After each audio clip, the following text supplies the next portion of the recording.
प्रणाम करो। शीलस्य नित्यम वृद्धो पश्येदिना, अपने से बड़े बूढ़े माता पिता गुरु संत सबको प्रणाम करना चाहिए। तो प्रणाम करने से क्या होता है? चार चीज बढ़ती है। कौन कौन? चार चीज बढ़ती है प्रणाम करने से और सेवा करने से। सेवा सबसे बड़ा धर्म है। पहले तो प्रणाम करो। इंग्लैंड अमेरिका में ऐसे प्रणाम नहीं करते आप करते, बस हो गया, गुड मॉर्निंग। यहाँ तो प्रणाम। प्रातः काल उठ के रघुनाथा, माता पिता गुरु ना बही। आगे आप लोग बोलिए। हाँ, आप लोग मुझे भाई याद नहीं, रामायण नहीं करते हैं, पढ़ी लिखी भी कभी बात करते। कोई बात नहीं, सुन लीजिए, नरसिंह जी की पूर्ति कर दिए। प्रातः काल उठ के रघुनाथा, सुबह सुबह उठकर राम जी क्या करते थे? जिस राम जी की इतनी पूजा हो रही है, सीताराम सीताराम लोग जपते हैं, श्री कृष्ण भी करवाए। तो सीताराम का काम क्या था? काम से नाम उनका उजागर हुआ है। राम भगवान जिनको लोग भगवान का तो थे तो मानव ही, लेकिन काम ऐसा किया कि भगवान बन गए। अरे आदमी ऐसा काम करे कि भगवान बन जाए। मानव से नर से नारायण। गांधी जी कौन थे? मानव थे, लेकिन राष्ट्रपिता कहलाते हैं। हर नोट पर उनका चित्र है ही नहीं। तो सुबह सुबह राम जी क्या करते थे? माता को, पिता को, गुरु को प्रणाम करते थे। प्रातः काल उठ के रघुनाथा, और माता पिता गुरु ना बही माथा।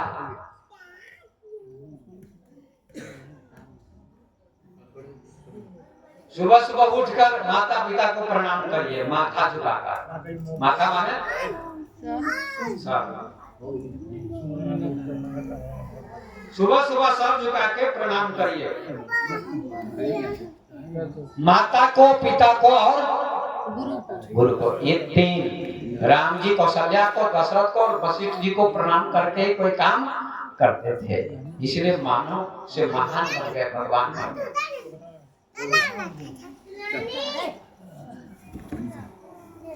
भगवान किसको कहते हैं?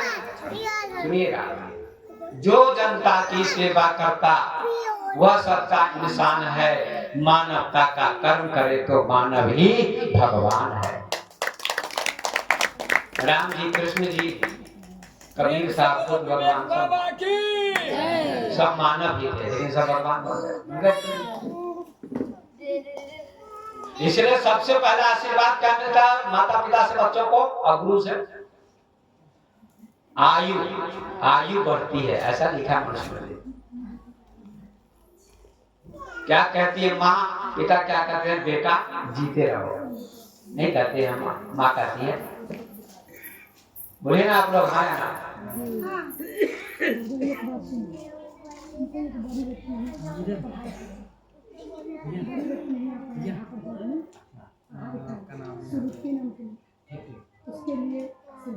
धन्यवाद, बहुत बढ़िया। ये कृष्ण की पत्नी, धर्मपत्नी, इन्होंने भी 50 रुपए का दान किया, अभी अर्पण किया। क्यों? इनकी बड़ी बेटी, छोटी बेटी, बड़ी बेटी नहीं आ पाई है इस कार्यक्रम में, उसका नाम श्रुति है। उसी को आशीर्वाद देने के लिए 50 रुपए का नोट भेंट किया है। तो मैं उस बच्ची को आशीर्वाद देता हूँ कि बच्ची संस्कारी बने, महान बने और माता पिता का नाम उजागर करे।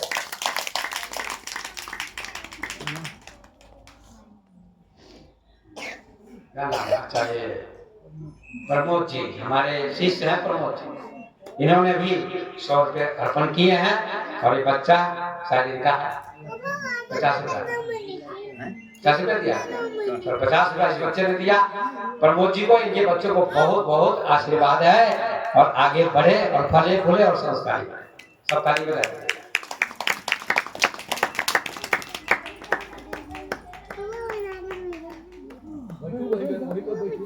चलिए अब सबका नाम बोले प्रवचन। तो इन्होंने भी, माता जी ने 100 रुपया अर्पण किया है। अच्छा, प्रमोद की माँ है, चलिए 100 रुपया अर्पण किए प्रमोद की माँ जी ने, इनको बहुत बहुत आशीर्वाद। ताली बजाइए जोर से सब लोग पीछे पीछे। कुछ लोग सोचते होंगे कि हमको भी देना पड़ेगा, ताली बजाएंगे। ऐसा मत सोचिए, दीजिए चाहे ना दीजिए मगर ताली बजाएंगे, प्रेम से सुनिए। तो आइए, सबसे पहला आशीर्वाद क्या मिलता है? आयु का। बेटा जीते रहो, लंबी हो या ना हो, लेकिन माता पिता का भाव तो होता है ना, जीते रहो, चिरंजीव हो। विद्या, माता पिता और गुरु से विद्या मिलती है, कुछ ना कुछ ज्ञान माता पिता से मिलता है। पहला गुरु तो माँ ही है, और दूसरा गुरु पिता है या नहीं है? और तीसरा संत महात्मा जो गुरु है वो है। तो इसलिए दूसरा क्या मिलता है? माता पिता और गुरु से विद्या मिलती है, ज्ञान मिलता है। इसलिए प्रणाम करना चाहिए, सेवा करना चाहिए माता पिता की। विद्या, और तीसरी चीज क्या मिलती है? बल, यश। यश माने नाम। जैसे राम भगवान, कृष्ण भगवान, कबीर साहब, बुद्ध भगवान, गांधी जी, ओशो भगवान, और भी महापुरुष विवेकानंद, शंकराचार्य, उनका नाम है ना दुनिया में। मीरा का, सबरी का, ध्रुव का, प्रहलाद का, उनका नाम है ना। यही यश है, उन्होंने अच्छा काम किया तो आज दुनिया में उनका यश गाया जा रहा है, उनको हजारों लाखों लोग प्रणाम करते हैं। ऐसा काम हमको भी करना चाहिए। तीसरी चीज बल, यश, और चौथी चीज क्या बढ़ती है? बल।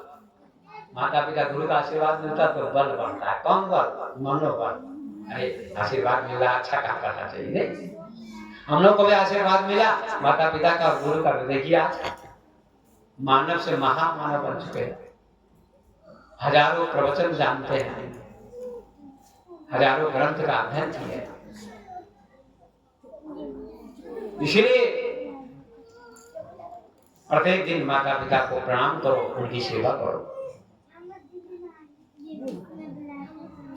भीष्म पितामह का प्रसंग थोड़ा सुनाता हूं। भीष्म पितामह के बारे में आप लोगों ने सुना होगा ना, महाभारत में सीरियल में दिखाया गया। भीष्म पितामह का पहला नाम क्या था जानते हैं आप लोग? कोई जानता है? ठीक, देवव्रत नाम था। देवव्रत नाम था, गंगा के पुत्र थे।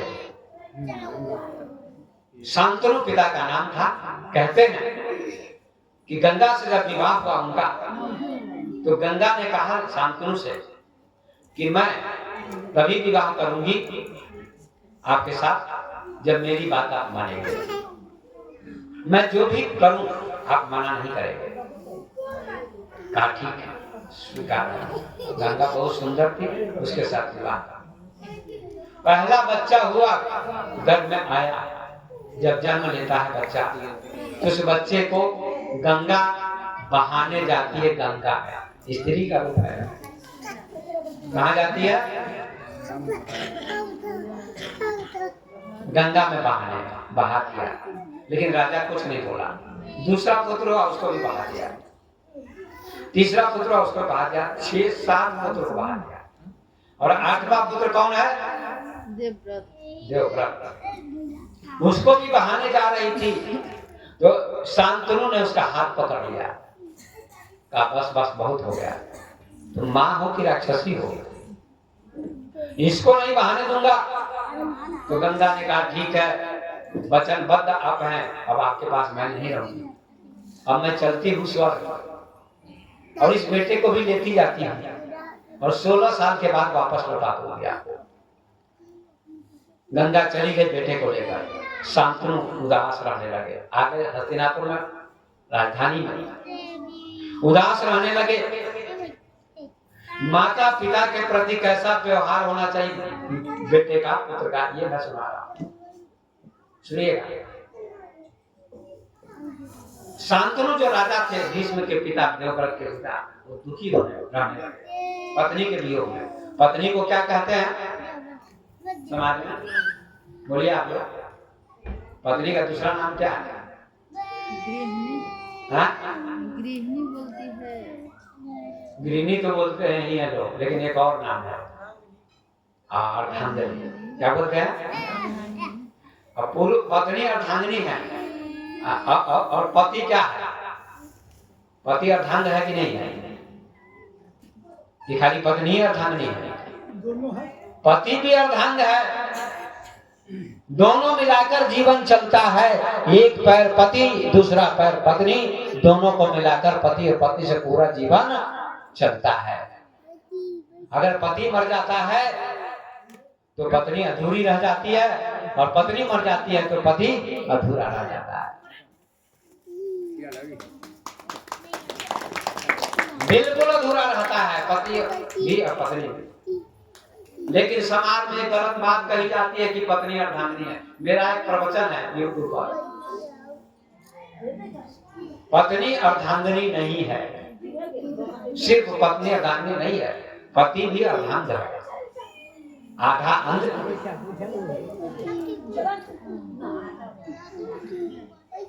आइए, शांतनु दुखी रहते हैं पत्नी के वियोग में। ऐसा कौन पति है जो पत्नी के वियोग में दुखी न होगा? ऐसी कौन पत्नी है जो पति के वियोग में दुखी न होगी?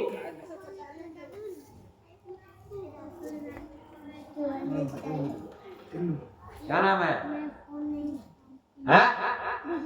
दिशांत। खुश रहो, खुश रहो। इस बच्चे ने 50 रुपए का नोट अर्पण किया है। इसका नाम दिशांत है। इस बच्चे को बहुत बहुत आशीर्वाद। कितना अच्छा बालक है, इसे भी अर्पण कर रहा है। इसको भी आशीर्वाद, बहुत बहुत आशीर्वाद। आगे बढ़े बच्चा।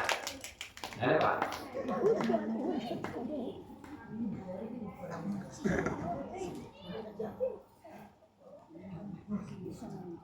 तो शांतनु दुखी है। एक दिन रथ पर सवार होकर घूमते हैं। घूमते घूमते कहाँ जाते हैं? यमुना के तट पर। वहां एक सुंदर लड़की दिखाई पड़ती है। उसका नाम था मत्स्यगंधा। क्या नाम था? बोलिए आप लोग। मत्स्यगंधा। उसी का नाम पड़ेगा सत्यवती। उस लड़की को देखकर राजा मोहित हो गए। सुंदर। उसने लड़की के पास, उन्होंने लड़की के पास जाकर कहा तुम्हारा नाम मत्स्यगंधा। तो मैं तुमसे कुछ कहना चाहता हूँ। शांतनु कहते हैं, देवव्रत के पिता, कहिए क्या कहना है? तो मैं तुमसे विवाह करना चाहता हूँ। महाराज आप कौन है? कहा शांतनु राजा, हस्तिनापुर का राजा। तुम कौन हो? कहा मल्लाह की लड़की, दास राज की पत्नी पुत्री। तो मैं आपको इजाजत नहीं दे सकती हूँ। जब मेरे पिताजी स्वीकृति देंगे तभी मैं आपके साथ विवाह करूंगी, अन्यथा नहीं। ऐसा कह दिया। शांतनु लौट के चले आए और बेड पर लेट गए उदास। देवव्रत को पता चला। उन्होंने पूछा पिताजी के पास जाकर, पिताजी आप दुखी क्यों हैं, उदास क्यों हैं? उन्होंने नहीं कहा। अब बेटे से कैसे कहा कि मैं विवाह करना चाहता हूँ? तुझे शर्म आई, लाज आई। बोले सद्गुरुदेव भगवान की। थोड़ा और धीरे धीरे बोलेगा।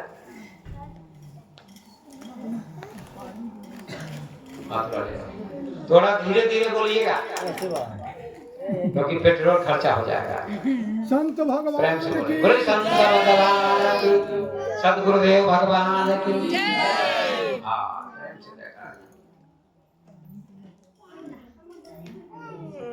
तो शांतनु कहते हैं,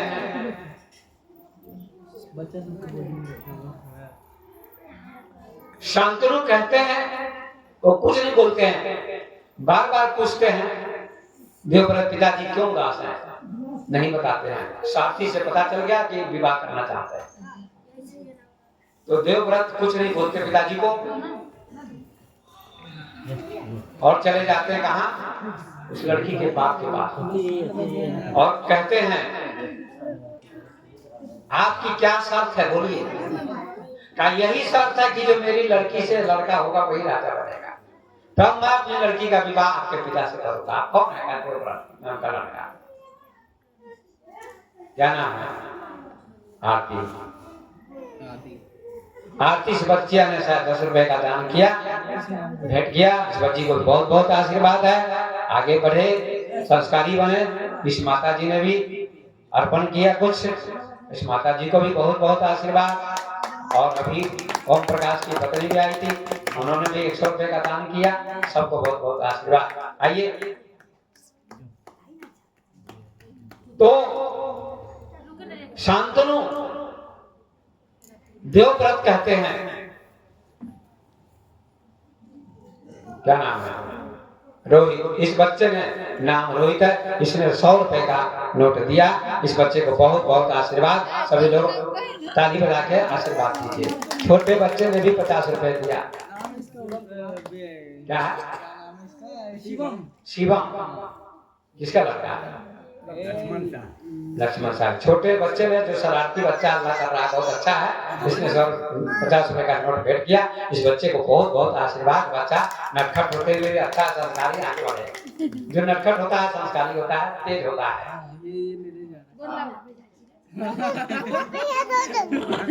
वो अपना दिया हुआ ले लेगा। होशियार है।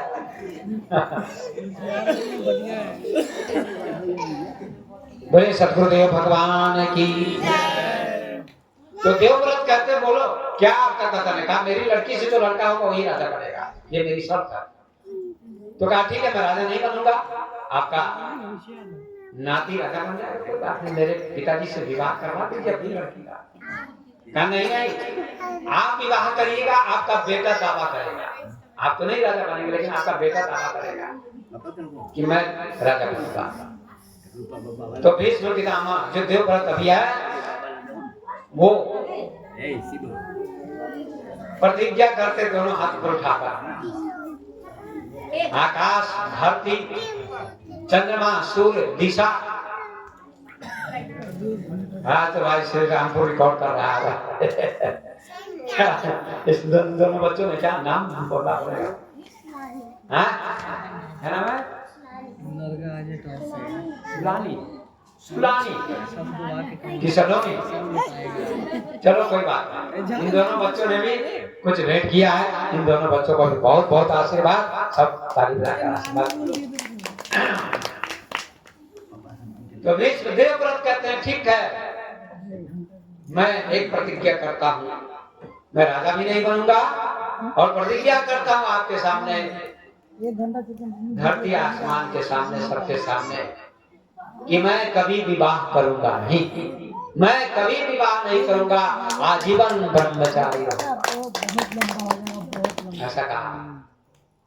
इसका नाम क्या हुआ? भीष्म प्रतिज्ञा। भीष्म माने कठिन, और जीवन भर ब्रह्मचारी रहना बहुत कठिन बात है।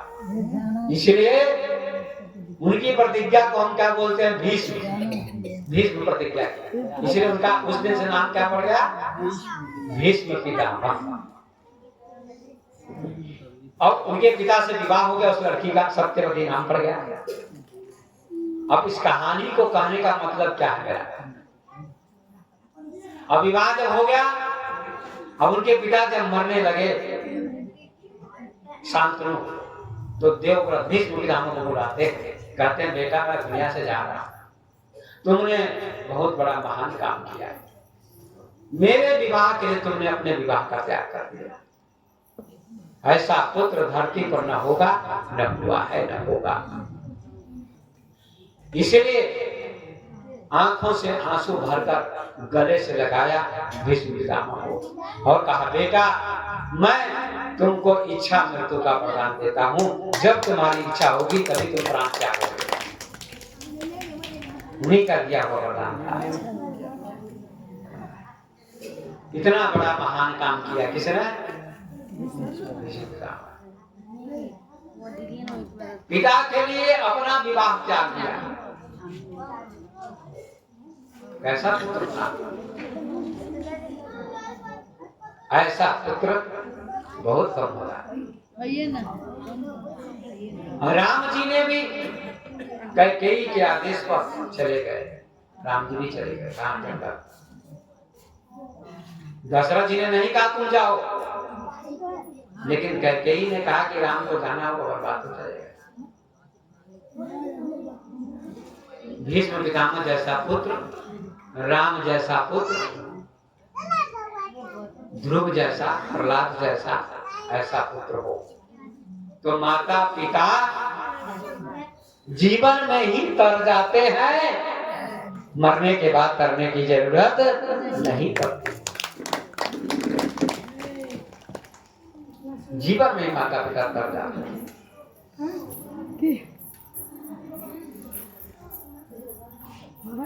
हाँ हाँ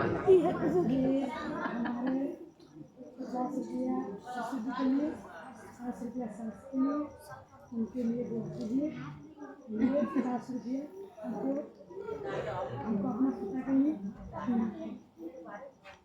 ये कृष्ण की पत्नी अभी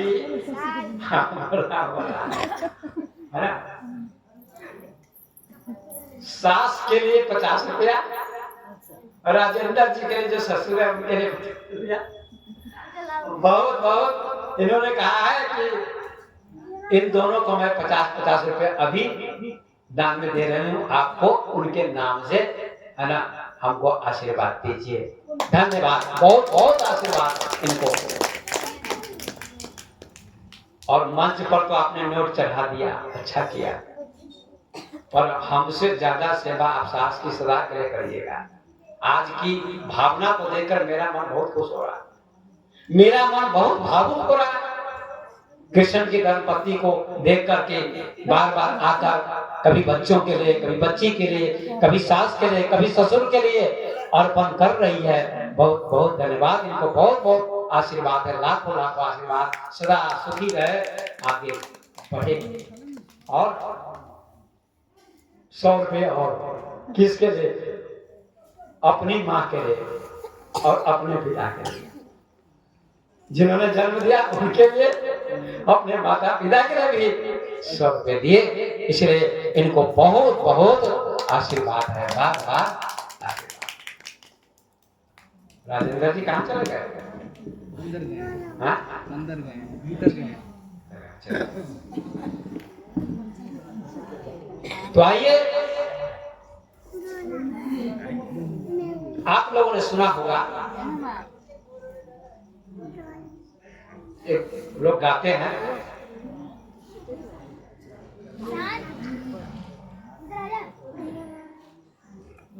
जो प्यासे को पानी पिलाया नहीं, बाद अमृत पिलाने से क्या फायदा। आप लोग भी गाते हैं, जो प्यासे को पानी पिलाया नहीं, बाद अमृत पिलाने से क्या फायदा।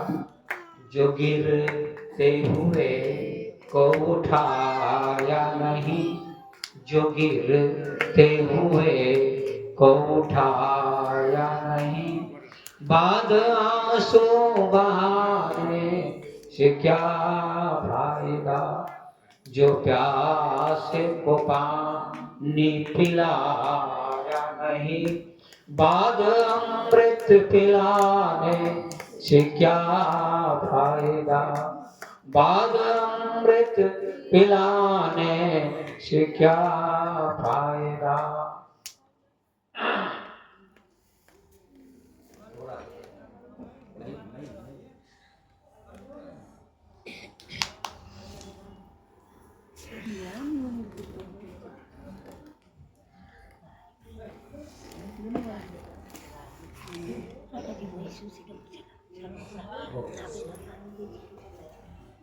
खैला हबुआ कानू गमछा ने करा पहन ले।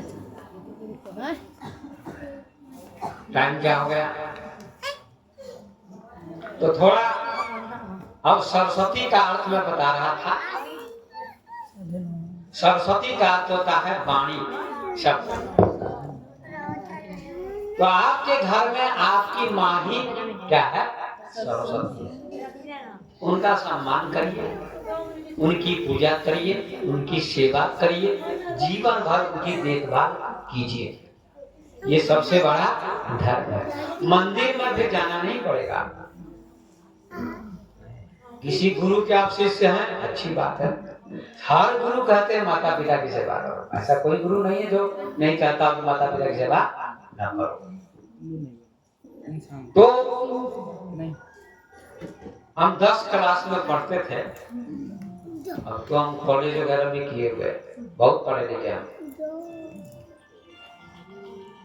आचार्य किए हुए। 10 क्लास में पढ़ते थे तो संस्कृत में एक उपनिषद है, तैत्तिरीय उपनिषद। क्या नाम है? सोनी कुमारी। किसकी बच्ची है? आपकी। कृष्ण जी की बच्ची सोनी कुमारी। इस बच्ची ने 20 रुपए अर्पण किए हैं गुरु जी के चरणों में। इस बच्ची को बहुत बहुत आशीर्वाद। ये बच्ची आगे बढ़े, संस्कारी बने। जम के लोग ताली बजा के आशीर्वाद दीजिए। तो हम पढ़ते थे, हमने पढ़ा है कि 4 देवता मुख्य हैं। सुनिएगा, माता पिता की सेवा ही सरस्वती जी की पूजा है। आज का यही प्रसंग मेरा, यही YouTube पर नाम रखा जाएगा प्रवचन का। माता पिता की सेवा ही सरस्वती माता की पूजा है। सरस्वती पूजा है, क्योंकि उस सरस्वती को आपने देखा नहीं है। देखा है? नहीं देखा, नाम सुना है। सीता जी को देखा है आपने? नाम सुना है। अच्छा काम किया आपने, इसलिए उनका नाम है। राम जी को आपने नहीं देखा, कैलेंडर में देखा है। देखा है क्या?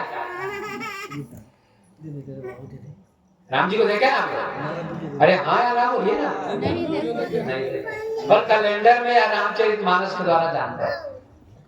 राम जी महापुरुष थे, सीता जी महान नारी थी। कबीर साहब, बुद्ध आदि सारे महापुरुष। देखिए, तो हम पढ़ते थे तो 4 देवता, एक उपनिषद है तैत्तिरीय उपनिषद, उसमें लिखा है मातृ देवो भव, पितृ देवो भव, आचार्य देवो भव, अतिथि देवो भव। माता देवता है। प्रथम देवता कौन है? माता। ये उपनिषद में लिखा हुआ है। सबसे पहला देवता कौन है? माँ। क्या नाम है? सलानी। और तुम्हारा? रणवीर। रघुवीर, नंदवीर। सलानी और नंदवीर, इन दोनों बच्चों ने हो गए। इन दोनों बच्चों ने कुछ अर्पण किया, 20 रुपए। इन दोनों बच्चों को बहुत बहुत आशीर्वाद। आगे बढ़े, ध्रुव बने, प्रहलाद बने, शाकाहारी बने। बहुत बहुत आशीर्वाद। अच्छा, इसी का मुंडन हुआ, बहुत बढ़िया बात।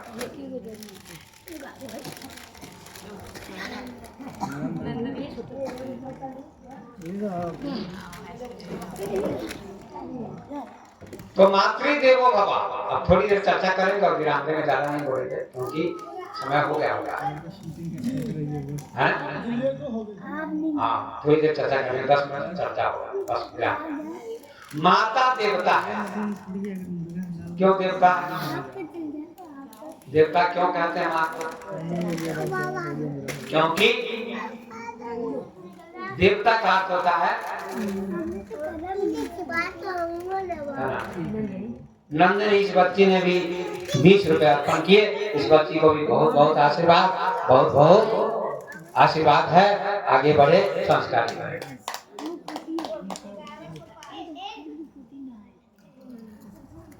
देखिए, ताली में भी कंजूसी नहीं करिए, प्रेम से बताइए।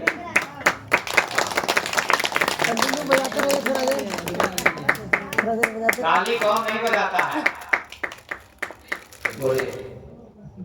हाथी, घोड़ा, बैल, ऊंट, गधा क्यों नहीं बजाता? क्योंकि बैल को हाथ नहीं है। मनुष्य को छोड़कर किसी को हाथ है तो ताली कैसे बजाएगा? हाथ को हाथ मिला तो आप ताली बजा सकते हैं। इसलिए आप लोग 2 हाथ वाले 2 पैर वाले, बाकी पशु को 4 पैर मिले, उनको हाथ नहीं मिले, इसलिए वो जहाँ चाह के भी ताली नहीं बजा सकते, इसलिए ताली आप बजा सकते हैं। ताली बजाने से एक्सरसाइज होता है।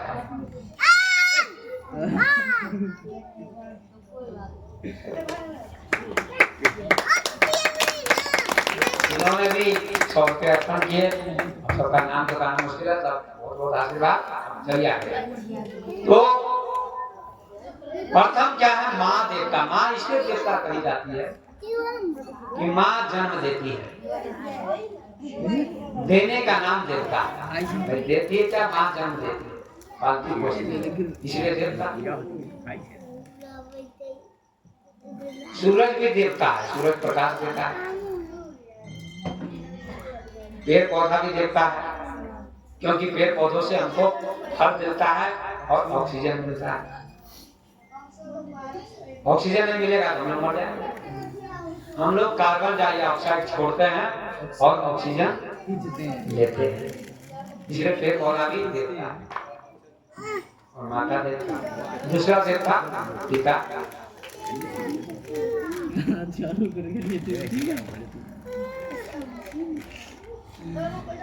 एक भक्तिन है कांची बाजार, नेपाल की आती है, आश्रम में गेट लगाया है बड़ा हमारे आश्रम। वो जब भी आती है तो हमको कुर्सी पर बिठा देती है और 5 बार परिक्रमा करती तो प्रणाम करती है, उसका नियम है। तो माता पिता की भी परिक्रमा करना चाहिए और गुरु की भी परिक्रमा करना चाहिए। लोग जनकपुर की परिक्रमा भी करेंगे, फागुन में आने वाला है परिक्रमा का समय, लेकिन घर में माता पिता की परिक्रमा नहीं करेंगे।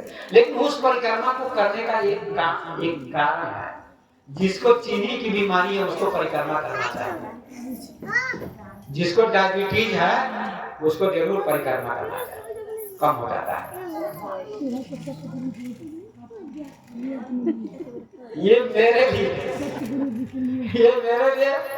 कृष्ण की धर्मपत्नी ने ये कह रही है, आप मेरे सतगुरु है, बहुत सुंदर भाव है, ऐसा भाव सदा बना रहे, सास ससुर के प्रति, माता पिता के प्रति और घर में सबके प्रति, पति का भी आदर करें, सबका आदर करें। बहुत बहुत उपवास हुआ, आज तो मैं बहुत खुश हूँ, बहुत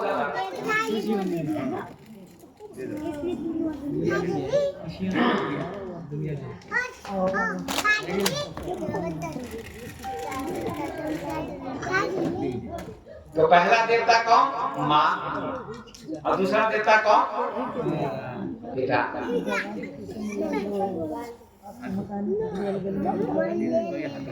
पिता को देवता साक्षात मानो है, मानो नहीं है, कहने से कुछ नहीं होगा, करना पड़ेगा।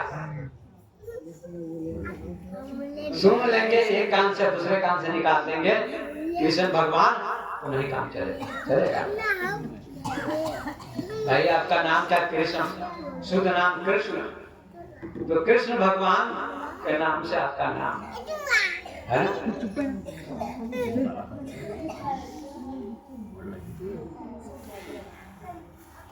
करना चाहिए, कहने से नहीं कुछ होगा। नहीं तो एक आदमी कथा में गया और क्या घटना घटी, नहीं कथा में नहीं, हाँ एक कहानी सुना। एक पति पत्नी थे, तो पत्नी कथा में जाती थी रोज और पति नहीं जाता था। बहुत ध्यान से सुनिए, पति पत्नी दोनों को भक्त होना चाहिए। कृष्ण भक्त है ना, पत्नी आपके साथ है, वही है, तो बहुत बढ़िया, इसीलिए तो इतना दान कर रहे हैं। ठीक है, बहुत बढ़िया। हम ही को दान न कीजिए, हमसे ज्यादा सास ससुर का, तो अपने माता पिता, उनको अपने सास ससुर का सम्मान करना है और करेगी जरूर। आज से मुझे आशा है कि जरूर करेगी। मुझे खुश कर दिया तो इनको भी जरूर खुश करेंगे आप लोग, और करना है आज से, नहीं तो फोन करके मैं आपसे बात करूंगा। हाँ, फोन करके आपसे बात करूंगा। अब सुनिए कहानी। पत्नी बहुत धर्मात्मा थी। जैसे आज पैसे लुटा रही आदमी है, पैसे की लूट है, लूट सको तो लूट। आज मैं लूट रहा हूँ, आप लुटा रहे हैं। लूटना माने चोरी के खेती नहीं करना, प्रेम से आप दे रहे हैं, अर्पण कर रहे हैं। तो पत्नी बहुत धर्मात्मा थी, सत्संग भजन करती थी, साधु संत को मानती थी, सास ससुर सबका आदर करती थी। लेकिन पति उसका बहुत क्रूर था, धनी मनी था, और एक आंख से काना था। एक आंख से काना, एक आंख खराब होती उसको क्या कहते हैं? काना कहते हैं। तो एक कथा हो रही थी एक जगह, भागवत कथा। पत्नी कहती है कि आज मैं कथा में नहीं जाऊंगी, आप ही चले जाइए। आप भी सुन लीजिए कथा, सुनिएगा पीछे वाली भक्ति सभी लोग। पत्नी कहती है एक दिन कथा आप भी जाकर सुन लीजिए, मैं तो रोज सुनती ही हूँ, साधु संत का आदर करती हूँ, भजन करती हूँ, भक्ति करती हूँ। तो पति कहता है छोड़ो कथा का क्या सुनना है, सब ढोंग है, पाखंड है, बकवास है, नहीं मानता था। पत्नी ने पैर पकड़ लिए और कहा नहीं स्वामी, एक दिन के लिए जरूर चले जाएंगे। बहुत मनाती है, समझाती है, रिझाती है, तो अंत में कहते हैं ना, मानव जब जोर लगाता है तो पत्थर पानी बन जाता है। पत्थर पानी कैसे बनेगा? मतलब पत्थर जैसा कठोर आदमी भी पिघल जाएगा सेवा से।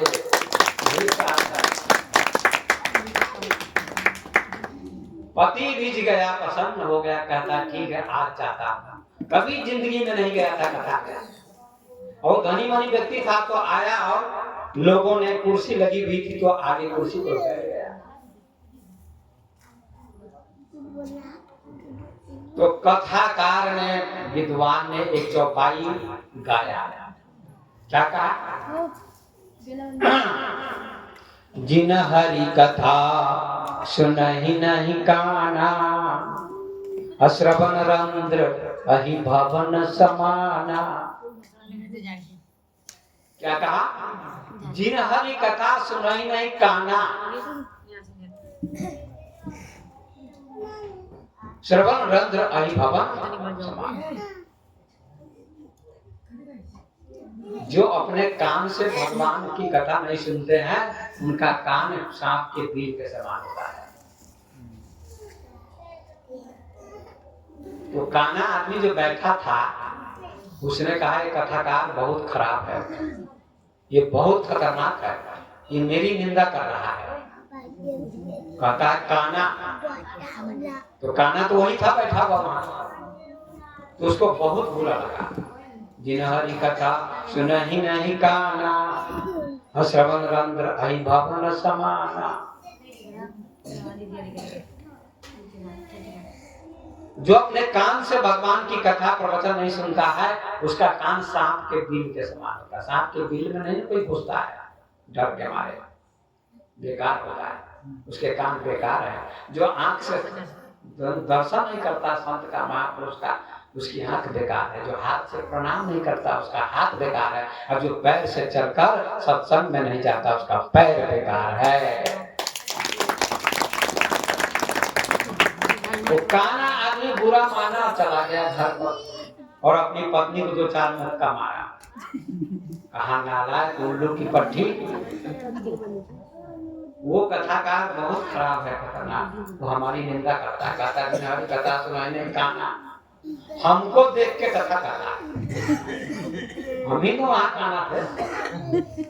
पत्नी ने कहा हो सकता है आप समझे नहीं होंगे, एक दिन कथा में गए, एक दिन और चले जाइए।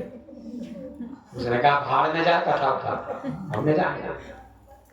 2-4 गाली उसने दी पत्नी को, कहा मैं नहीं जाऊंगा।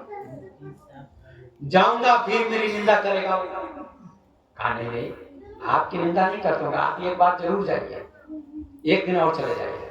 बहुत मनाती है, समझाती है, रिझाती है प्रेम से, तो कहता है ठीक है एक दिन और चला जाता। एक दिन और चला गया, थोड़ा दूरी पर बैठ गया उधर, जैसे वो लोग उधर बैठी हुई ना कि कहीं बाबा जी के कथाकार की नजर हम पर न पड़ जाए। तो आज भी कथाकार क्या कहते हैं, दशरथ पुत्र जन्म सुनि काना, मानव ब्रह्मानंद समाना। वो काना आदमी कहता देखो देखो देखो देखो, आज भी बोल रहा है, आज भी काना बोल रहा है। बड़ा क्रोध आया उसको और आज भी उठ के चला गया और अपनी पत्नी को 2 4 बार कहा नालायक, उल्लू की पट्टी, मैं नहीं कहूंगा, रोज मुझे ही देख के कथा करता है वो बाबा जी बहुत खतरनाक है। तो पत्नी कहती है कोई बात नहीं, मारिए पीटिए, है ना, लेकिन एक दिन और चले जाए। आपको कहीं की क्या समझती हो? स्कूल में भी विद्यालय में ड्रिल करवाते हैं बच्चों को, शिक्षक आते 1 2 3 तो शुरू बुलाता है कहा। तो कहा एक दिन और कथा में चले जाइए, बस काम बन जाएगा। पत्नी को 2 4 गालियां दी उसने, क्या क्या कहा सुना, फिर भी पत्नी सहन करती है। बहुत ज्ञानी है पत्नी, बुद्धिमान है, समझदार है, पैर पकड़ लेती है, कहती एक दिन और चले जाइए, बस एक दिन और, मेरे मेरे मेरे मेरे मेरे स्वामी एक दिन और चले जाइए। पति को क्या कहते हैं? स्वामी। पत्नी क्या कहती है? स्वामी। पहले की स्त्री कहती थी मालिक। आज भी वो जो काशी में जाती है पत्नी पत्नी आती है, अपने पति को कहती है पत्नी है, वो पति है, दोनों आए थे तो बार बार कहते थे मालिक मालिक मालिक, पति को मालिक। आज कोई स्त्री मालिक नहीं कहती, कहने की जरूरत भी नहीं है। पति पत्नी दोनों मित्र हैं, प्रेम से रहे, मालिक कहने की जरूरत नहीं। वो सब भगवान कहते हैं कि पति को मालिक मत कहो। अगर पति मालिक है तो पत्नी नौकर हो जाएगी, तो नौकर में मालिक में प्रेम कभी नहीं होता है। इसलिए पति पत्नी दोनों मित्र की तरह होना जीवन बिताना चाहिए, मालिक और नौकर की तरह। तो तीसरे दिन भी जाता है और लास्ट में कुर्सी पर बैठ जाता, सबसे पीछे चश्मा पहन लेता है मेरी तरफ कि हम पर नजर न पड़े बाबा जी। तो तीसरा दिन भी कथाकार गाते हैं, मूड तो ही अतिशय अभिमाना, नारी शिखावन करसिन काना। आज भी काना कहते हैं, 3 दिन काना काना काना। इसका अर्थ क्या है? कथाकार कहते हैं, दूसरी चौपाई का अर्थ था, दशरथ पुत्र जन्म सुनि काना, मानव ब्रह्मा नंद समान। जय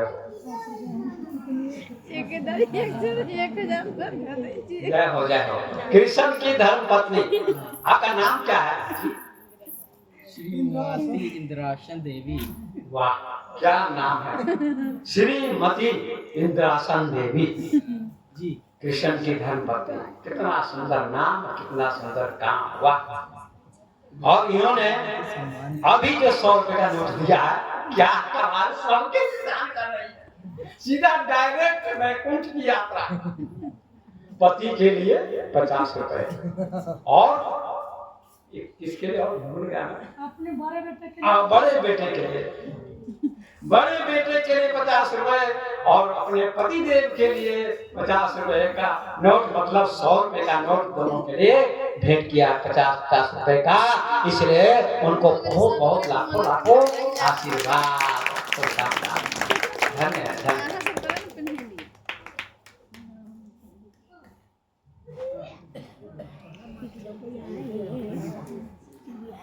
यूट्यूबर सुनेंगे आपको, कितना लोग बहुत सुनेंगे, आपका नाम प्रचार हो जाएगा, पूरा प्रचार हो जाएगा।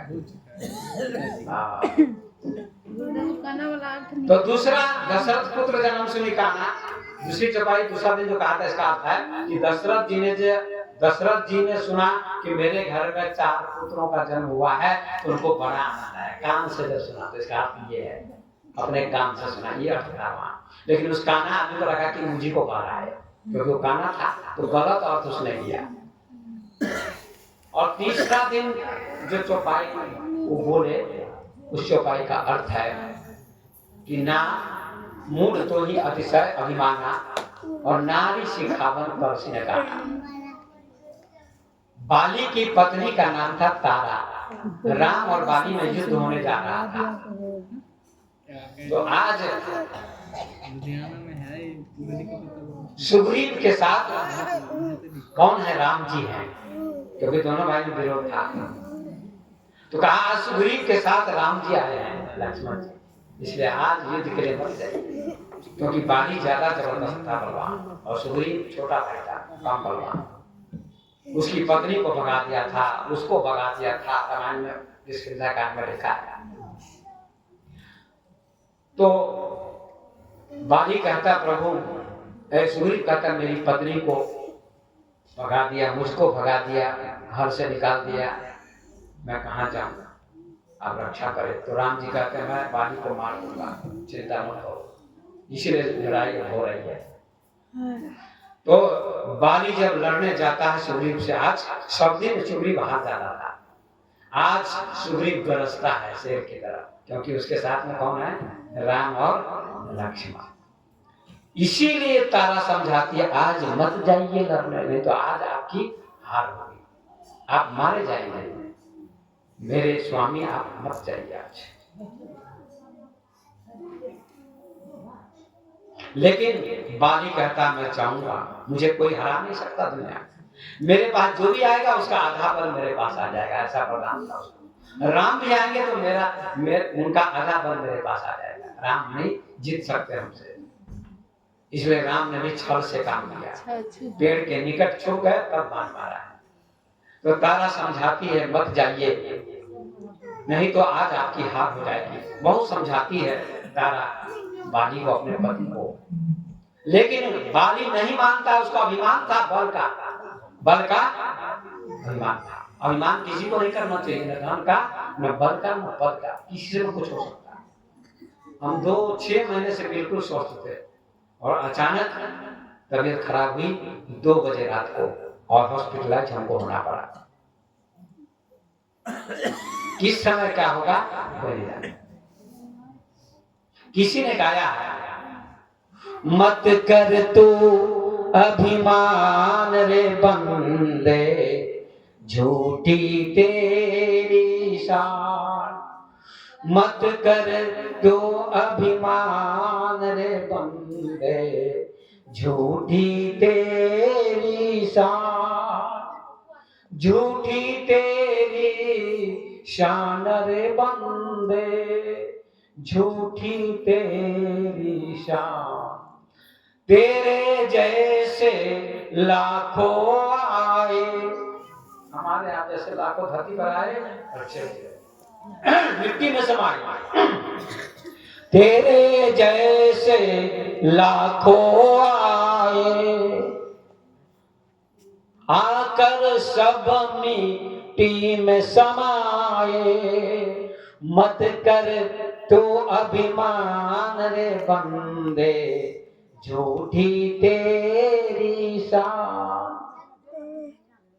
बाली को समझाती है लेकिन नहीं समझता है, युद्ध करने के लिए आता है, बाली मारा जाता है। वही प्रसंग कथाकार कहते हैं कि मूढ़ तो ही अतिशय अभिमाना, नारी सिखावन करसिन काना, तेरी पत्नी तुमको समझा रही थी, अरे मूर्ख, अरे अभिमानी, तुमने अपनी पत्नी की बात पर ध्यान नहीं दिया। काना माने ध्यान देना, यही कथाकार ने कहा। लेकिन उस काना आदमी ने कहा उसने कि मेरी निंदा करता बाबा जी तीसरे दिन। तो कहता आज मैं कथा से नहीं जाऊंगा, जब बाबा जी कथा से उतरेंगे मंच पर से विवेक बाबा, तो डंडा लेके रखता हूँ, सिर फोड़ दूंगा। तो डंडा लेके खड़ा है, कथा समाप्त होती है। मैं जब जाने लगा तो खड़ा हो गया वो आदमी, मतलब उस कथाकार के सामने कहा खड़ा रहो बाबा जी, तुमने 3 दिन हमारी निंदा की, काना काना आज सिर फोड़ दूंगा। कहा भैया हमने तुम्हारी निंदा नहीं की है, हमने कथा कही है। तीनों चौपाइयों का अर्थ सुनाते हैं कथा का।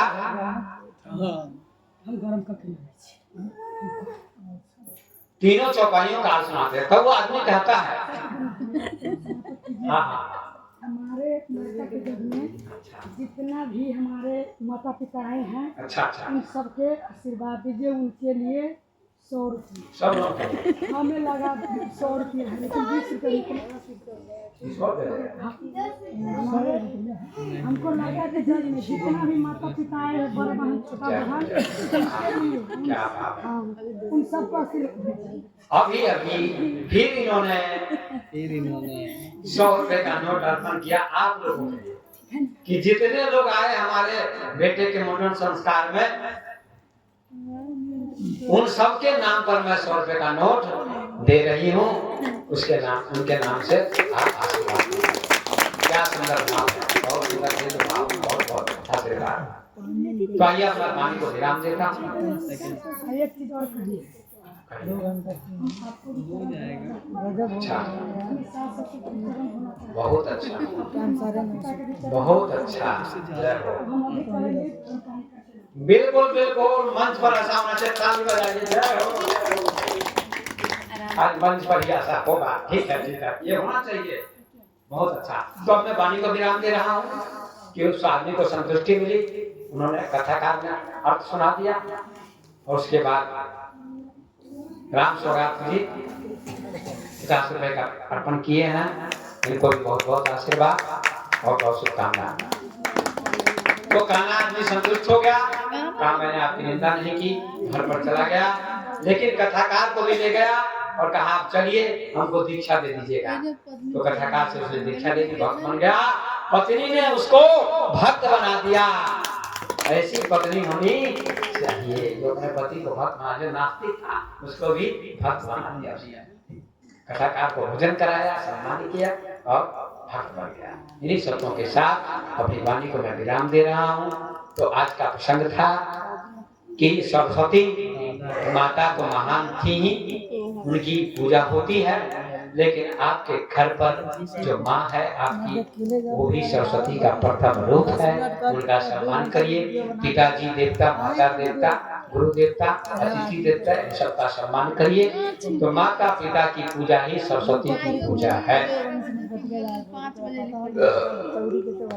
अब विराम है। वाणी को, किशन को बहुत बहुत आशीर्वाद, इनकी धर्मपत्नी को, इनके बच्चों को, इनके भाई को भी, सारे परिवार को, इनके पिता को जो परम धर्मात्मा हमारे राजेंद्र जी हैं, तथा किशन की माँ को, सबको, इनके समस्त परिवार के लोगों को लाखों लाखों आशीर्वाद, बहुत बहुत आशीर्वाद। इसी प्रकार की भावना बनी रहे और आप सबको भी बहुत बहुत आशीर्वाद सुनने वाले भक्तों को भी आशीर्वाद।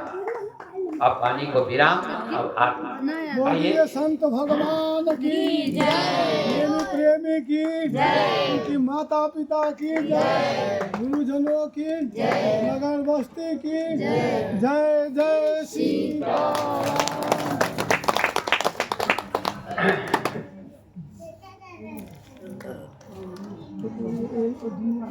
हाँ आ जाइए, आ जाइए।